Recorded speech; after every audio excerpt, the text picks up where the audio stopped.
Let's quickly recap what inventory was all about. The first thing is that it has all been written down in an International Accounting Statement, IS2, what inventory is all about. Now, the first thing that you should know is what is included in the cost price of an inventory item. Obviously, the purchase price of the item. So there you're going to refer back to the invoice that was issued for this item that you've purchased. And you must remember that that must also be exclusive of all discounts. Now we know that the invoice value is the value after the trade discount have been deducted. But if you were in line for any other settlement discounts, then those settlement discounts must also be deducted from the purchase price of the item. If you are still within the settlement discount period, then the allowance for settlement discount must also be deducted as part of the purchase price of the item. If you are outside the settlement period and you didn't make use of the settlement discount, then obviously you cannot deduct any settlement discounts because you are not in line to receive a settlement discount. Now, any other costs that you've incurred in order to acquire the item and to enable you to use the item for the purpose that you've acquired for, in this case, trading inventory, you want to sell the item to make some money. So all the delivery cost or the transport cost you've incurred in order to get that item in your possession, that must be capitalized as part of the total cost price of the item. Any freight charges on that specific invoice or on that specific item that you've purchased, that must be capitalized as part of the cost price of the item. Any non-claimable duties must be capitalized as part of the cost price of the item, for example, import duties. Any installation costs that you had to incur in order to get that item in a position so that you can sell the item, that must be capitalized as part of the cost price of the item.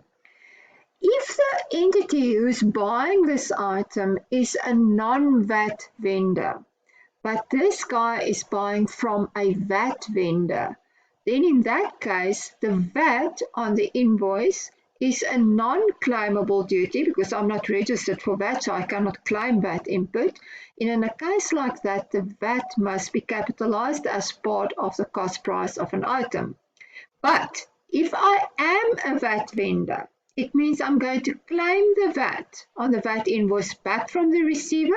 So then it's a claimable duty and therefore VAT cannot be capitalized as part of the cost price of the item.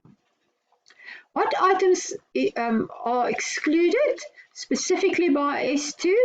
Any type of administrative type of an overhead cost, like a salary cost, a marketing cost, promotional cost, all those kind of costs, that is specifically excluded and you are not allowed to capitalize that as part of the cost price of an item. Any training costs that you have incurred, it doesn't matter whether your staff has to be trained in order to be able to sell this item.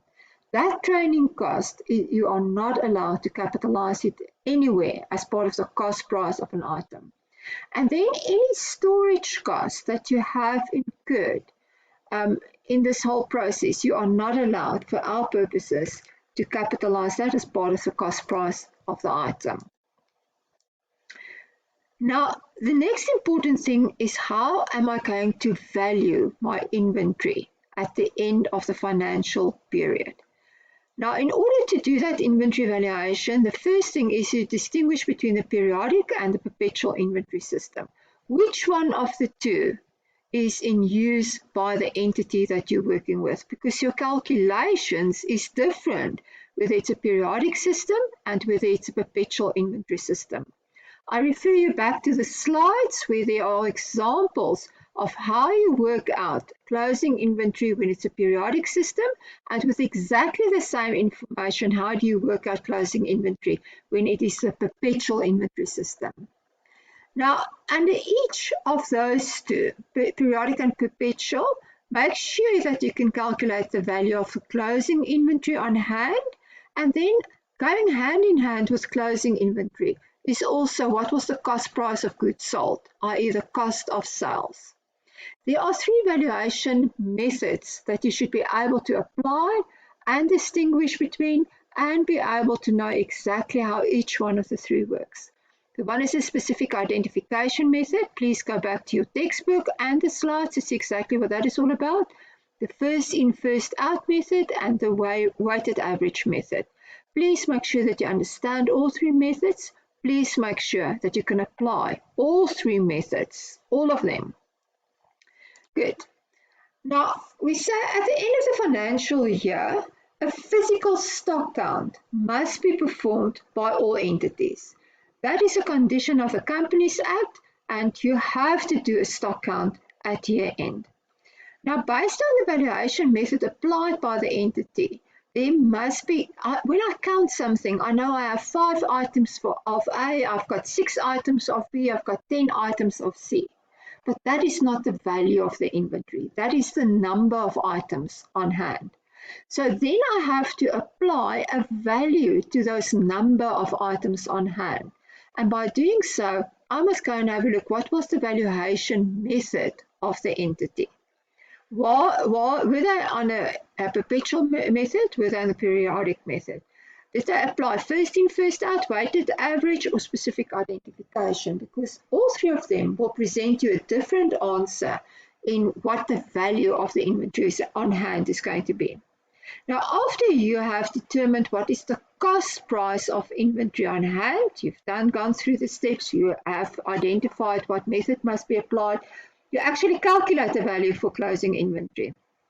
Then, and that value of closing inventory, guys, is the value of your inventory account. That is the closing balance of your inventory account in the journal ledger. Now, what IS2 tells us to do is after you have determined the value of closing inventory and you have accounted for that in your accounting records, you must perform the net realizable value test. Now, this test usually we do per class inventory item. What is a class inventory item? Trading inventory is a class item. Consumable stocks is a class item. Raw materials is a class of inventory item. Work in process is a class of inventory item. So on each line item that makes up or that forms part of the total inventory value that you're going to disclose in your statements, you must perform then the net realizable value test. Now, let's just investigate what does net realizable value means. Now, let's start with the middle word, realizable. And realizable means what is the value that I can get if I sell something under normal trading conditions. Why normal trading conditions? Because we've already said to each other that if I'm going to sell an item under liquidation circumstances, then I'm going to get far less than the actual value of that specific item. So that is why we're talking about normal trading circumstances or an arm's length transaction. When you have MLaw, you will learn what arm's length means. There's a willing buyer and a willing seller under normal trading circumstances. Now, we talk about net realizable value. So what is the net all about? The net means that I'm interested in the net sales proceeds. So if there are any compulsory costs that I have to incur to make the sales transaction happen, it means that I want to show the net sales proceeds that I'm going to pocket after this transaction has taken place. So if there are any of these compulsory costs, it must be an absolute necessity for you to spend a certain amount of money before that sales transaction can take place. Now, those costs, those compulsory selling costs, must be deducted from the estimated sales proceeds, in other words, the amount that you expect to get when you're going to sell that item in the marketplace. And that is why we talk about the net realizable value.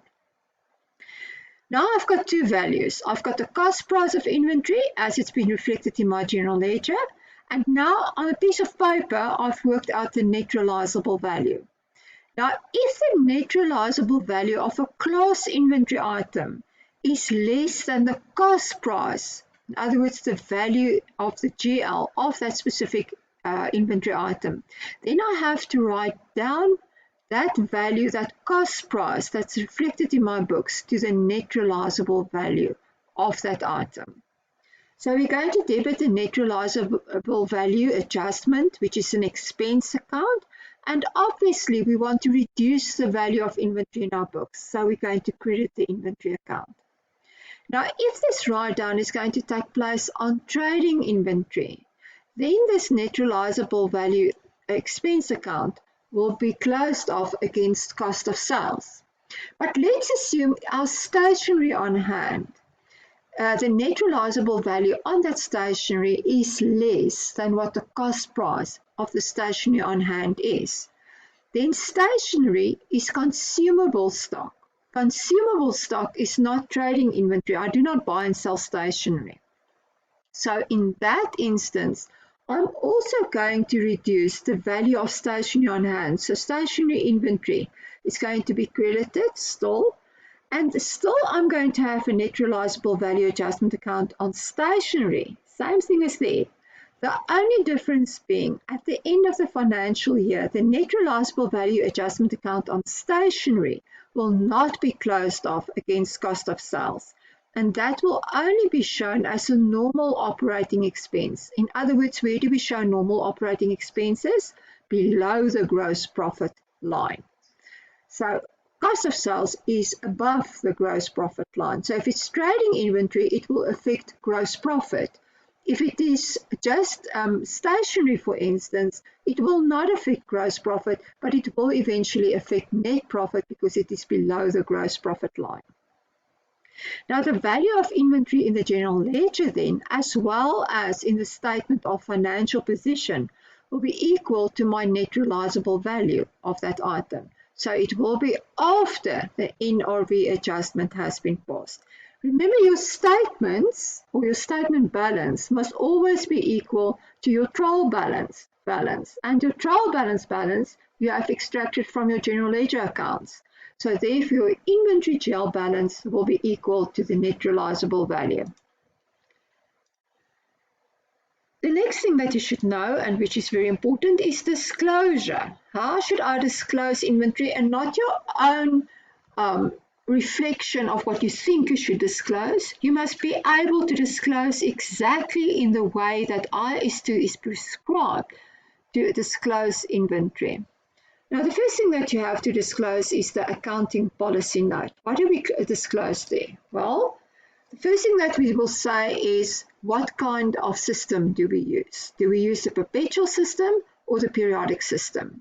And the second thing that we will state here under the accounting policy note is what valuation method are we going to apply? First in, first out, weighted average, specific identification, or what type of valuation do we apply? Now, in our inventory note then, which is separate from our accounting policy note, you have to distinguish between your classes of inventory, for example, trading inventory, consumable stock, etc., etc. You have to show the value of the inventory on hand per class. So for trading inventory, you must have a balance. For consumable stock, you must have a balance. You must have the balance of the total inventory on hand. So if you add all these balances together, you will get a grand total. And that total will correspond to the face of the statement of financial position. Where you're going to show inventory. Where are you going to show inventory? Under current assets, the first line item under current assets, inventory, with a total of all inventory on hand as at year end. If there was a net realizable value adjustment during the year, you have to mention the fact that there was such an adjustment. You should have to mention the reason why there was such an adjustment, and you should mention the amount of such a write-off and in your inventory note underneath your totals that you have already reflected. Now let's have a look what kind of inventory questions you can expect to get. The first one will be either calculate the value of closing inventory, or another way of asking you that is disclose inventory or the inventory notes, or present the inventory notes in the statement of financial position. Remember, if I ask you disclose, then you must show me the face of the statement of financial position, assets, current assets, inventory, total. Then you should write your notes where you're going to do your accounting policy note as well as your inventory note. If I tell you present the notes, the inventory notes to the statement of financial position, you have to write your accounting policy note as well as your inventory note. You will only omit your accounting policy note if I tell you that that is not required. Good. So in order to disclose inventory in your statement of financial position, you will have to work out what was the value of your closing inventory. I can also ask you to do the trading section of your income statement. And if you have to do the trading section of your income statement and it's a periodic system, you have to show closing inventory separate. Or if it is a perpetual system, you also have to show cost of sales as a line item. So in either way, you have to calculate either closing inventory or cost of sales, or maybe both of them.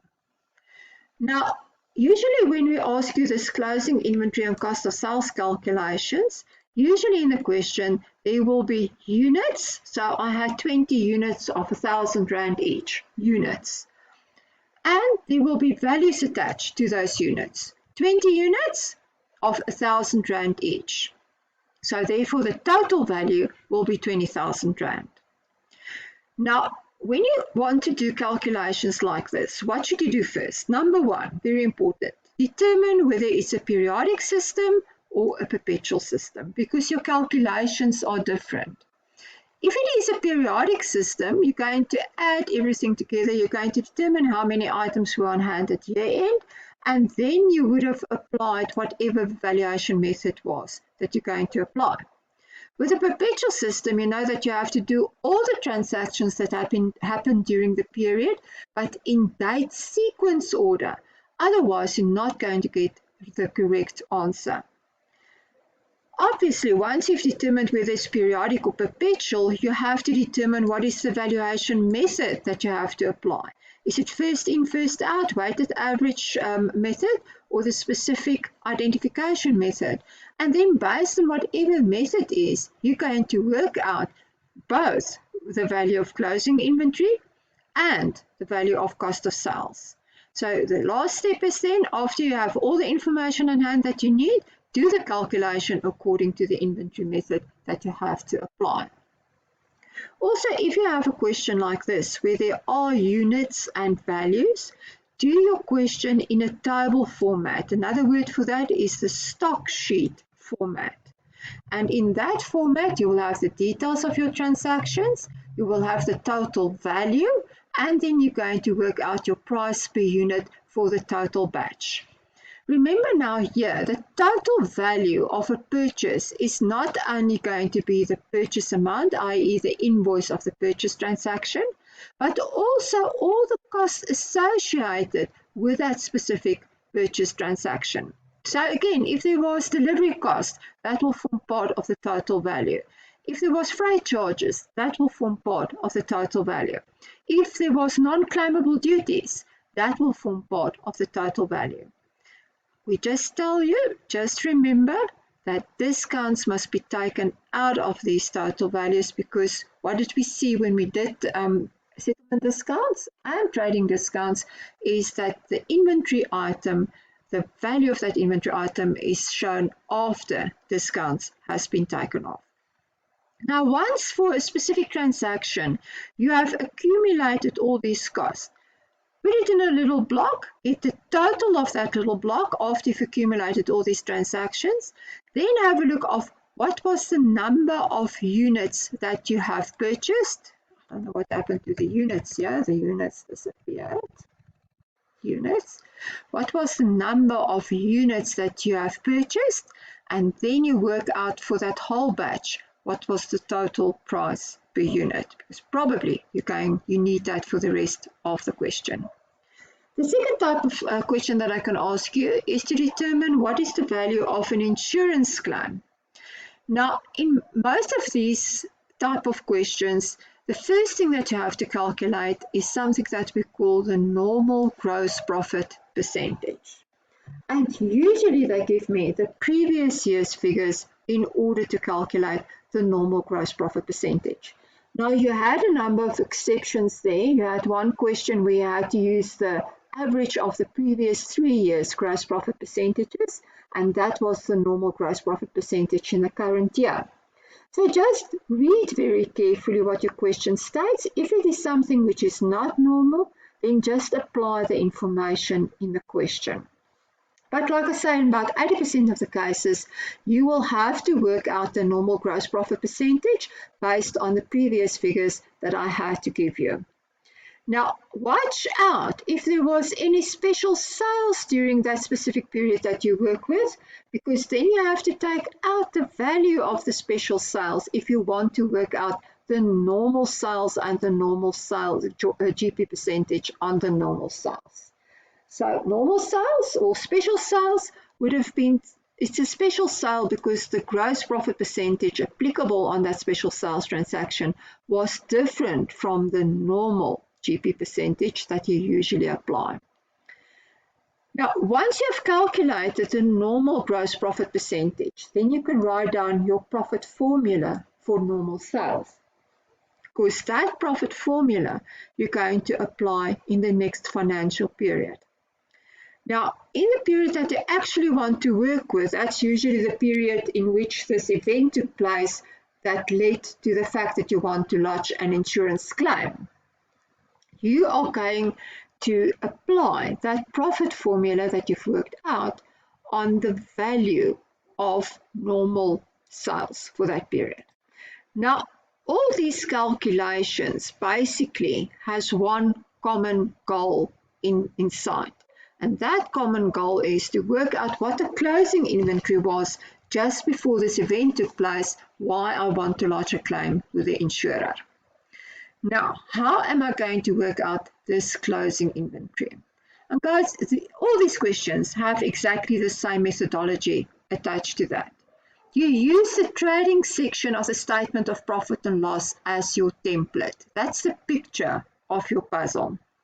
And then you're going to complete as far as possible the amounts that was given to you in the question in the template that you have written down. And then you're going to start usually here with a total column.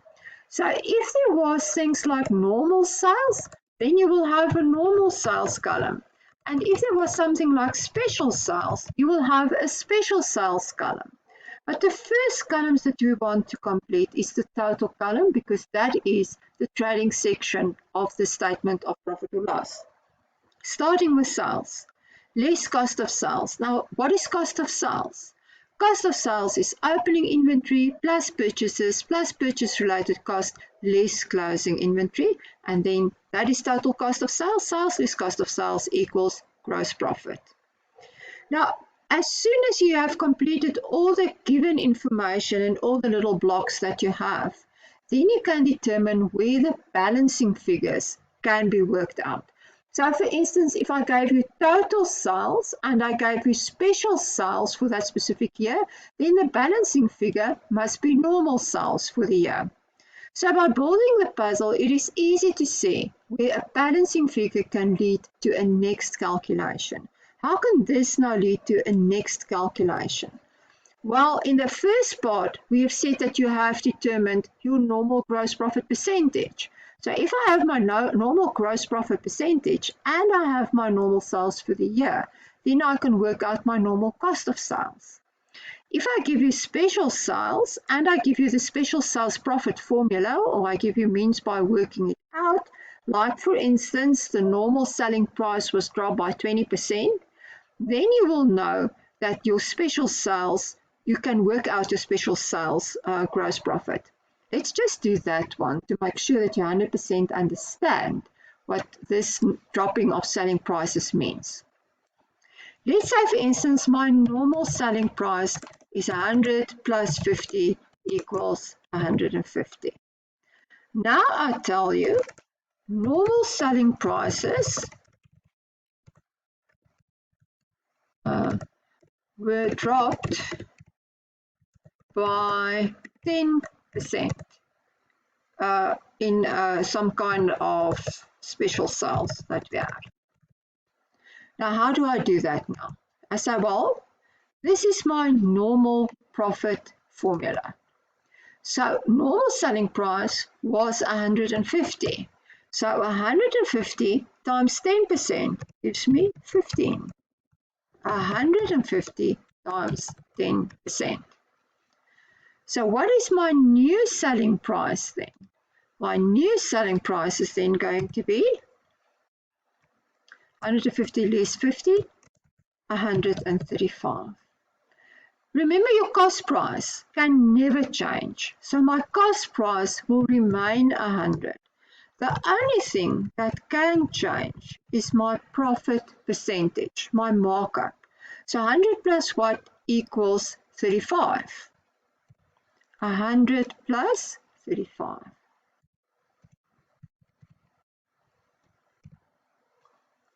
Good. So now I have my profit formula for my special sales. If I have the special sales proceeds, whatever it is, I can now go and determine what is my cost price of special sales. And that would be 100 divided by 135 multiplied by my sales figure. Now remember that sales figure, guys, must always be a VAT exclusive figure. We work with the trading section of the statement of profit or loss. All those figures that is included in that statement is VAT exclusive. So please don't put a figure in that includes VAT. And that obviously is only applicable when the entity that you work with is a VAT vendor. If the entity that you work with is not a VAT vendor, then obviously the total value of the invoice amount, doesn't matter what type of invoice it is, must be reflected as either income or an expense item. Okay, good.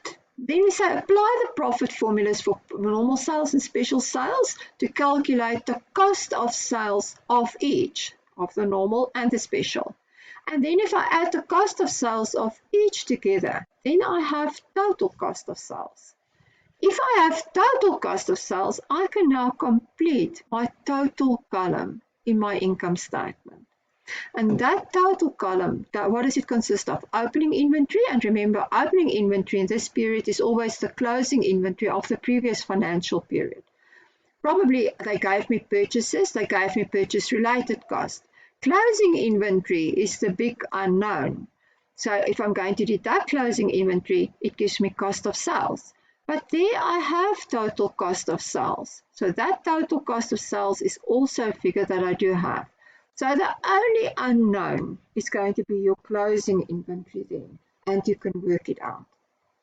Once I have my closing inventory, my next step is to determine the actual loss that was suffered by this entity. Remember, the purpose is I want to lodge an insurance claim for some kind of loss incurred. Now, what is the actual loss? That would be our closing inventory that you've worked out there.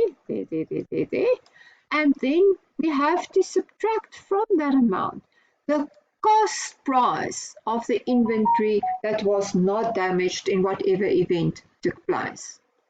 Now that cost price, if I give you the selling price, first to determine whether that selling price that I gave you include VAT, because that's the first step, take out the VAT.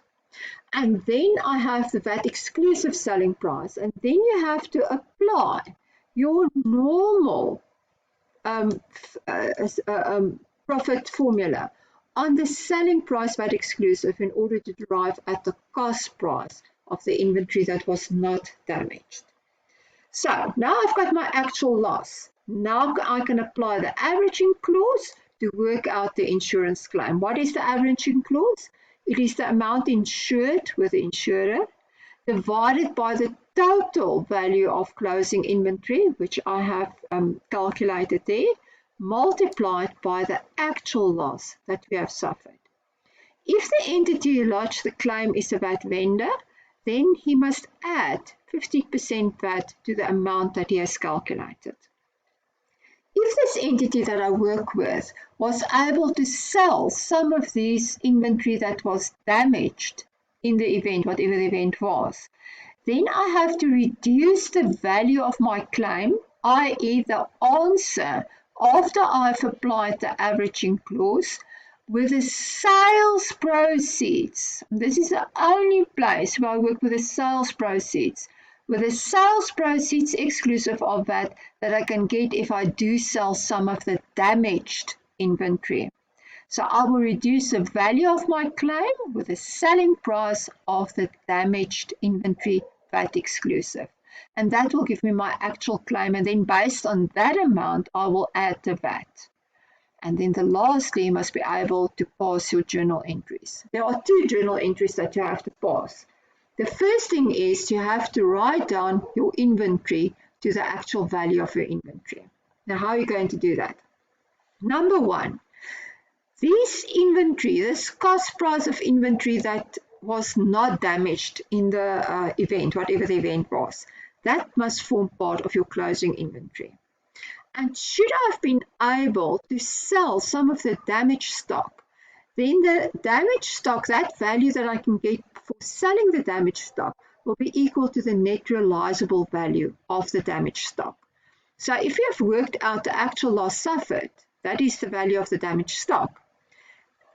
And I'm going to deduct from that value my net realizable value, i.e. the amount that I can get for that damaged stock if I do sell that.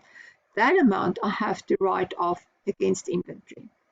The second journal entry is the claim itself. So I'm going to debit the insurer. It's a debtor for me because he owes me some money.